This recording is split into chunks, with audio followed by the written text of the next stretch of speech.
Welcome to Bizemag Podcast launched by Business Strategy e-magazine and L'strategyq Advisors. Myself, Dr. Vaneeta Aggarwal, CEO of these two companies. Today, our guest is Angela Lenhardt. But before I proceed further, I would request all my audience to please subscribe the channel. Link is given below this video. Thank you so much for all of you to be here and to be seeing this interesting podcast with Angela Lenhardt from Denver, Colorado, USA. Welcome, Angela, to our podcast. It's our honor to have you here. Such a pleasing personality you are, and I'm sure the podcast is going to be very, very interesting for all our viewers. Well, good morning. Well, it's good morning at my house. So, hi, Vaneeta. Nice to meet you, and thank you for inviting me to join you today. It's our pleasure.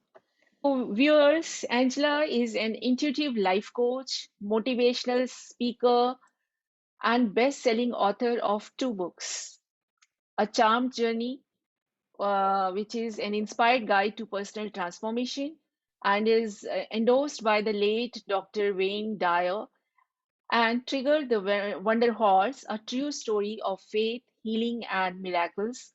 Both books are available on Amazon. Brings together the knowledge of many masters to support her clients in a positive, confidential transformation. And when you choose to work with her, she encourages an environment that is full of potential to help you achieve your desired outcomes. And today's topic of the talk is how to use intuition in your business. Am I right, Angela? Yes, correct. Yes, because we are all in business for ourselves or working for other people. And it's so important that we stay in alignment with who we are and we use our own intuition, that inner guidance, so that we are in situations that truly feed us as human beings and as spiritual beings and beings of light. And that's what I'm super passionate about is helping people truly understand what it is to live by their intuition, connect with their intuition, and then apply it to their business. Because in all reality, you can't separate your personal life from your business. We're all one. Everything that you do is connected, interconnected. So it's just really important to always fine tune that inner voice and then apply it to every area in your life.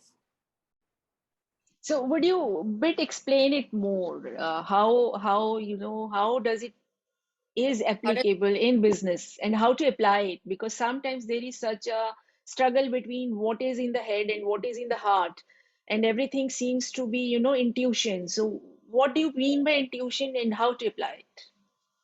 So intuition is it's beyond the logical mind. So it's that inner knowing. It's that deep, deep, deep gut feeling. And it's usually a very quick, short voice. And then after that, then our mind gets into it. So that's where you have to use discernment to know what voice is truly speaking to you. Is it your inner wisdom, or is it the voice of the ego or something of fear? So that can sound very similar. And until you get, I think, very familiar with how you best communicate with your intuition and understand, who's talking to you, whether you call it God or the divine or a higher power, then that's the struggle. And that's what I'm really passionate about, is helping people heal. You got to heal your life. You have to heal that traumatized part of yourself, because if you don't, that is where our old patterns and behaviors come into play. But once you kind of get beyond that and you get in touch with your soul and you've come from this space of healing, then that intuitive voice, that higher wisdom, becomes very, very pronounced. And that is where you can then truly live your life based off of that, the truth versus the past, or something that isn't necessarily in your highest and best good. So using your intuition is going beyond the logical mind, going into that inner feeling, that deep, deep knowing, and then being able to move from that perspective. Does that make sense? Yes, yes, it does make sense. And yes, many times I also feel, there is some gut feeling which is coming, which is overpowering my mind and my thoughts, and is definitely going beyond what a logical thinking would bring forward. But sometimes, you get a feeling of fear, whether to trust that intuitive voice or to go with what your mind is saying and what practical situation is showing. And a fear, if trusting that intuition turns into a failure, what then? So how to overcome it? How do we overcome the voice of fear? Is that the Yeah, question? yeah, yeah, yeah. Well, first of all, it's to identify in a very short period of time what voice it is. Is it your voice of truth, or is it your voice of fear? And you can recognize the voice of fear because I tell people initially when I work with them to pay attention to your body, because the body is a very wise vehicle that houses the soul, correct? And it knows your truth. And it knows we can oftentimes be fooled by our head. We can even be fooled by our hearts. But our inner knowing, that soul part of us, you can't fool that. And the body is the signal that tells you whether or not you're moving in the right direction. So it's kind of like the blinker on your car. You turn the signal on, Mm-hmm. your body's very much very similar to that of a car, essentially. So for instance, um, say you're moving into a situation, like you want to go into a job, you are asked, you're thinking that this is a new opportunity, I'm going to go interview and see if this is in alignment with who I am. And as soon as you walk into the door and the body begins to contract, or you begin to feel a little bit constricted, like the lower back tends to tighten, maybe your heart becomes, you want to guard your heart, or maybe you initially want to put your hands over your stomach and maybe hide the hara, that point of identity, who you are.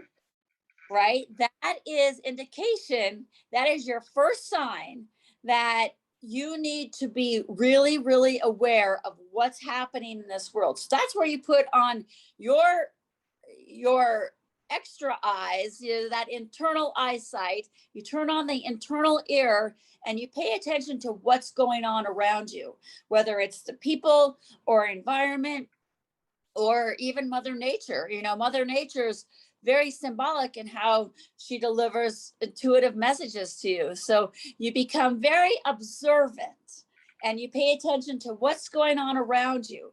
And when you are in that space, then you can either course correct. You can say, you know what, this job isn't for me, or it is. Because if you walk into the environment and you feel free and you're happy and you want to expand yourself and you feel like this is a good vibe, I like how this feels, then that's the indication that you're moving in the right direction. So my first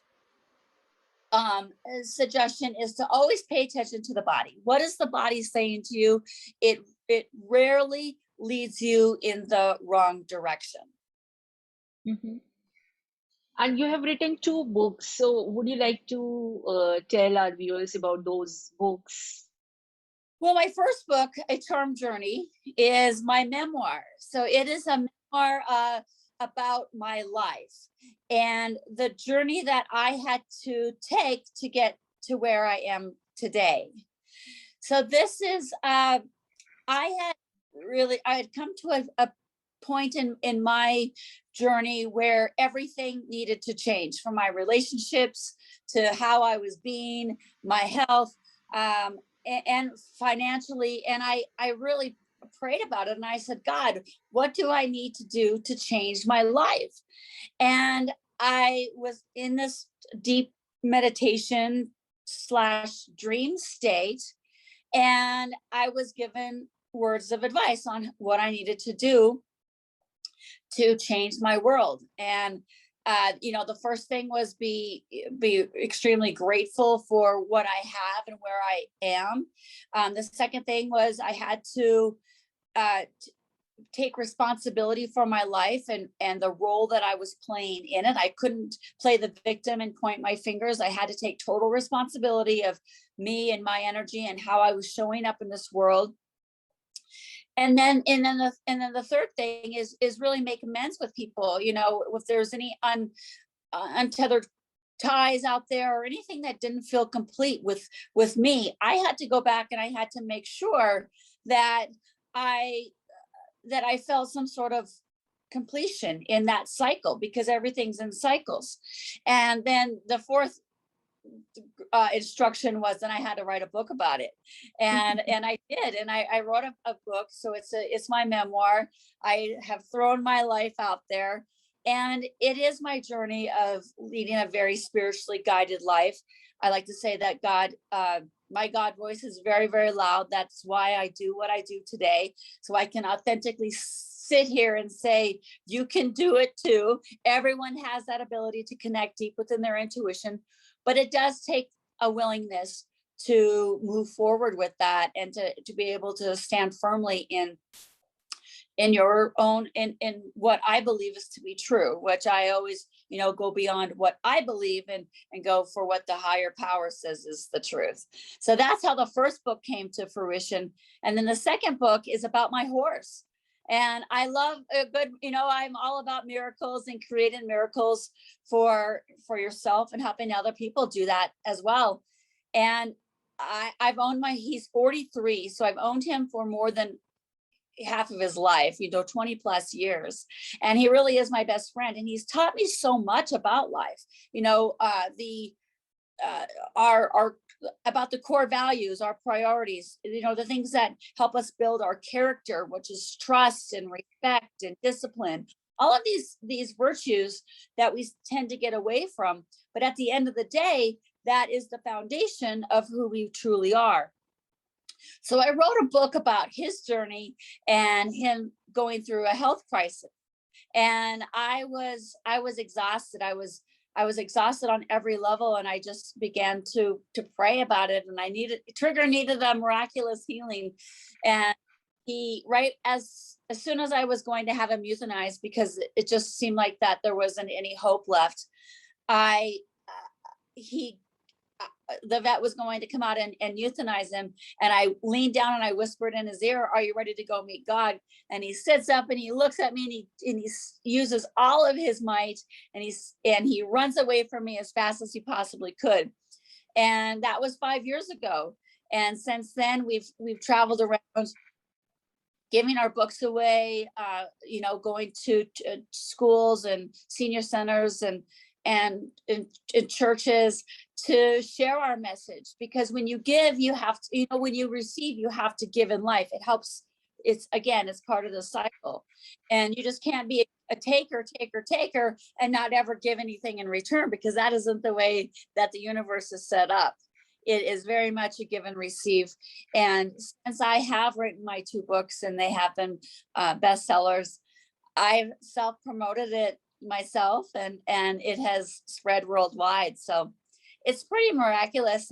But what is most important is that I have this sense of inner peace and fulfillment, because that first book was about that. I had to go back into my life and reflect and to heal from a deep place. And that often requires forgiveness, which isn't always easy, but it is necessary in order to lift that emotional burden so you can be free from anything that you're carrying around in that invisible backpack. Right. Wonderful. Wonderful that is. So my next question would be how to raise that intuitive power in you. Not everybody has. I suppose, I guess, when I meet people and I find that yes, everybody has some level of intuition and intuitive power, but not at, very high level. Very few have very high levels. So how to raise it? How to raise your intuition? Well, it's you spend time with yourself. Spend time with yourself in silence. Oftentimes when we make ourselves so busy, running around and creating this chaos for ourselves, we can't hear the small still voice that is internal because we are distracted. And that's what this world has set us up for right now, are a lot of distractions. So the key is to turn off your phone, turn off, not this video yet, but to turn off Yeah. to turn off television, to turn off the noise, and to sit with yourself and to wait until those messages, that internal voice comes up. And that can be a little scary, especially if you've never done that before. But then what then happens after that is where you are directed to in order to heal aspects of your life. So the first thing to really heighten your ability to listen to your intuition is to sit quietly with yourself, either in prayer or meditation. The second thing is to pay attention to the body. How does the body feel? And in various situations, how does your body feel in this relationship? How does your body feel in this work situation? And again, if it's tight and contracted, that's usually a sign that you're not in a situation that is in your highest and best interests. And then, there are spiritual exercises you can do. Yoga is so good at helping you detoxify the body and detoxify the mind. Therefore, you can think clearly. I often get most of my psychic intuitive hits after a yoga class, after a deep, hot yoga class where I have just sweated and I'm exhausted. And that's when my mind seems to be the most clear. And that's where I get visions or insights on what I need to do next as far as my journey goes. And so those are the the first three ways that I can recommend for anyone to jump in and really tune into that inner voice and to live their life from that deep soul calling. Do you believe in clairvoyance, like foreseeing some incidences, some I events? Yeah, I do. I don't think that. I think time is irrelevant. There are many dimensions, and it's only very linear in this particular world, this third dimensional living that we're in. But there are many other dimensions, and that's what meditation can help you do, is to get beyond the body and go in and get up beyond the mind and to let go. And when you let go, there's a wealth of information out there. It's energy. It's all energy, and it's tapping into various frequencies of the energy. So the practices that I gave you, sitting quietly, meditation, and yoga are disciplines to help you raise that internal vibration, so you vibrate at a different frequency. And that is so important in this day and age, especially with all what's going on in the world. You've got to be able to rise above the fear and almost, I wouldn't say that you got your head in the clouds, but be very discerning on where you get your information, what media you listen to, what newspapers you consume yourself with. How, are you playing video games all day long? Because those are distractions that can cause you to get away from your body. And our entire goal here as we incarnated is to be present in our bodies and to be in that oneness. So this world isn't necessarily set up for that, and it isn't convenient for that anymore. So you're going to have to get out of your comfort zone and to remind yourself, what is it that I want? What is it that's going to truly make me happy? And I'm pretty confident that most of the time when we create too many obstacles and chaos in our life, we're seldom very happy. We're just running away from who we truly are. Yeah, that's true. So uh, I will share something if you allow me. Yes. While talking to you, I do get intuitions in a different form though. I get alerting signs And I have been saved from some untoward incidences because there were warning signs all of a sudden. So yes, intuitions do happen, and I believe that that was because I was practicing meditation and yoga a lot, and it was a rhythm. Like it is a rhythm of life. So every day, sometime, maybe early morning, and whatever time you can get, if you spend, say, 30 minutes into this kind of silence, what is stress? I feel like often when we talk to family or friends, everybody is stressed out. Right. Everybody says, there is so much of stress going on right now. I am stressed because of this. I am stressed because of that. Even kids nowadays. Yes. Like Yes. when we were young, we never felt like stressed. No, we never understood the meaning of stress or depression or pressure. If somebody says something, for example, in a classroom, what is the stress for kids? For kids' classroom, some teachers scolded you, that become a stress factor nowadays. In our Mhm. times, it was like if she has said something, it's okay. You are upset for 1 hour or 2 hours. That's max. Next day, it's over. It's blank slate again. So I think if we are able to reduce that noise in our mind and be silence, be little more accepting the that not everybody can think in the same way as we are thinking. Not everybody can behave in the same way as we expect them to behave. Maybe if I call some of my friend and she is not in a good mood and I am not knowing it, and she's very, she is speaking in a very cold manner, maybe because she is distracted internally for some reason of her own. I unnecessarily transfer that negativity to me why she is not speaking well to me. So that creates a stress, that creates a noise factor. So Absolutely. if we become little innocent, try to retain innocence rather than becoming too clever, too clever to win everything around is a cause of stress again, because it's again a noise which is being created here. Uh, Yeah.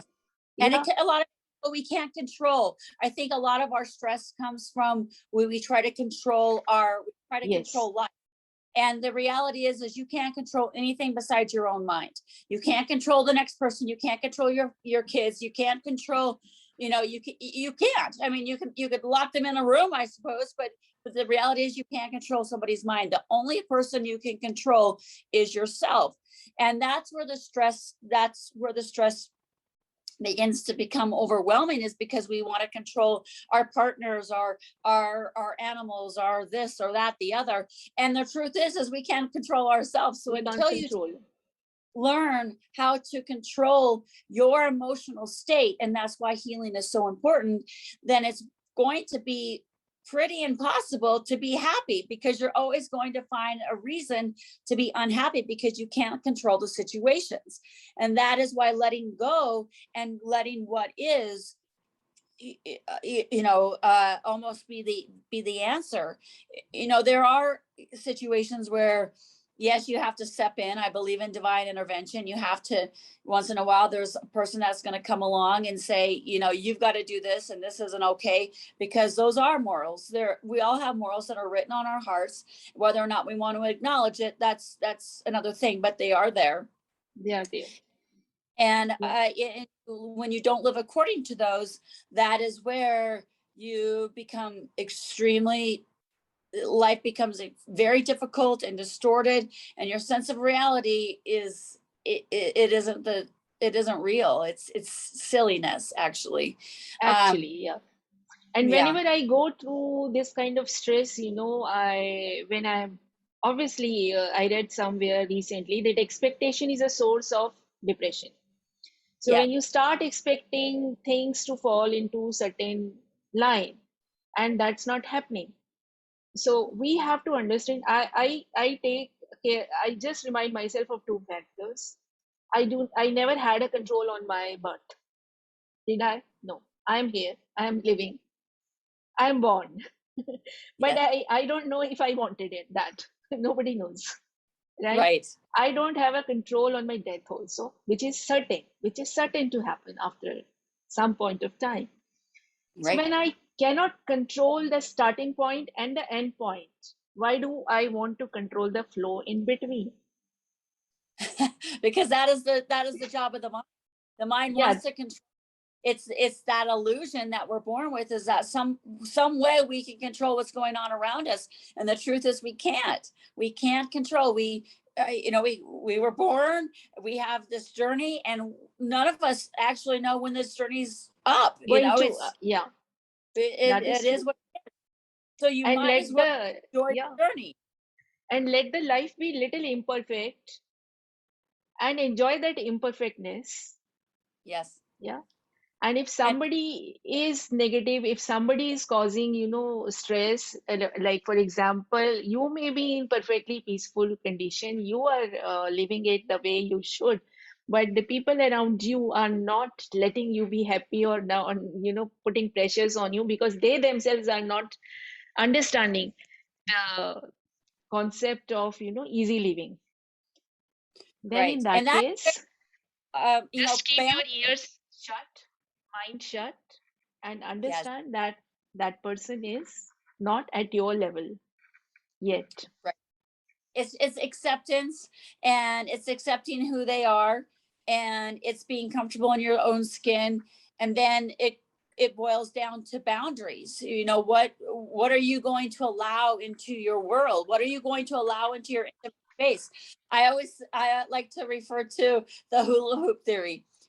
Pretend that you have a hula hoop around you. You're standing in a hula hoop, and everything within the hula hoop you can micromanage. You can do whatever you want to with it, because it's your little world and you can manage that.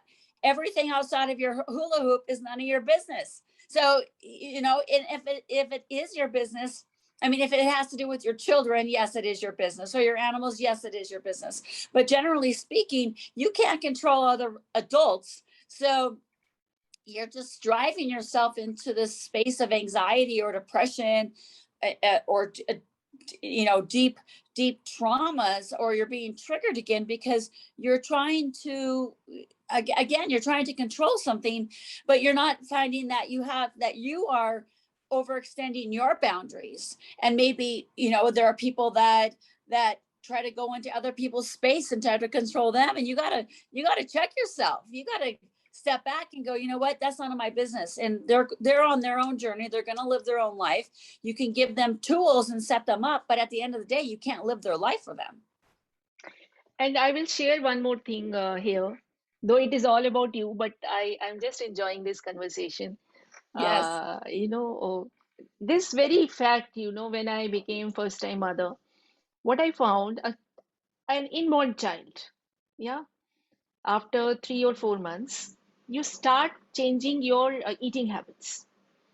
So, for example, for my first child, I started loving eating very sour things, Mm. very, very sour. Tamarind, for example, raw tamarind, very sour. And after the time he is born, there was no more craving for that sour things anymore. So when a soul is so much powerful that it can change the habits, the eating habits, the liking habits of a mother where it is not yet born, think how can you control that soul once it is born? It is Right. impossible. It's an impossible. It's an impossible task. It's You impossible. they come through you. Your children come through you. You don't. You don't own them. You don't own them. And you're here to teach them, you're here to guide them and give them tools so that they can formulate and make good decisions in their life. But at the end of the day, you don't own them. No, And and you are that's just and a that, carrier. You are just a carrier. God has given you the responsibility, not the yes, right, right. to, bring them up, to grow Yes. them, to nurture them. That's about it.